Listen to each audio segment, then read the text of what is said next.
Overwintering pepper plants many gardeners never consider this. However, there is a quiet satisfaction that comes with saving a plant from the inevitable march of winter. And giving it a chance to produce anew in the spring, it's a partnership with the living things we've nurtured all season long. Your pepper plants have given so generously all summer. Now they face the coming frost. Many people assume peppers are annuals, tossing them onto the compost heap after the last harvest. But peppers are perennials. With a small amount of effort, you can coax them through the cold months. They'll reward you with an earlier, more robust harvest next year. Overwintering connects us to the cycle of the seasons. The very first step in preparing your peppers for their winter rest begins with a final, thorough harvest. This must be done before the first frost is forecast, as a sudden freeze can turn your beautiful, crisp fruits into a mushy disappointment overnight. Go over each plant with a careful eye and remove every pepper on the plant, even the ones that are still not quite ripe. Red, yellow, or green, pick them all. These can be placed on a sunny windowsill where they will often finish ripening, giving you a few more days of homegrown flavour. Leaving any fruit on the plant is a drain on its resources, telling it to keep producing when it should be preparing to sleep. Once the fruits are all gathered, it is time for the hard prune. This can feel brutal, but it is the most critical step for successful overwintering. You need to reduce the plant to its essential framework, using a clean, sharp pair of secateurs, or pruning shears. Clean tools prevent the spread of disease from one plant to another. You will want to cut back all the stems.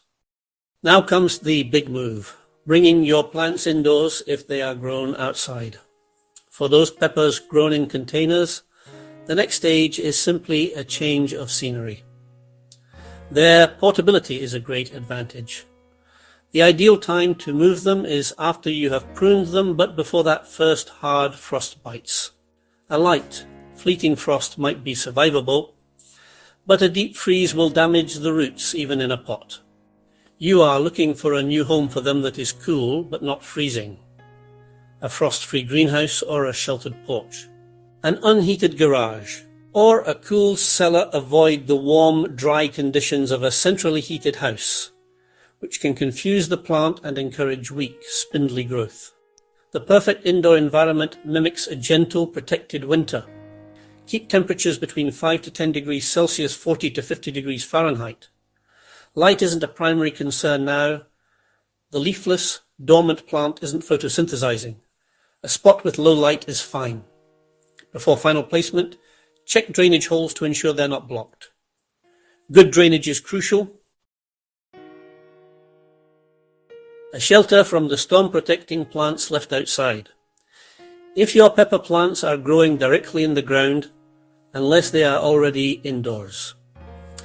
Digging them up is an option, but it can be a shock to the system. In milder climates or with particularly robust plants, providing protection in situ is a perfectly viable alternative. The goal here is to insulate the roots and the lower part of the plant from the very worst of the winter cold.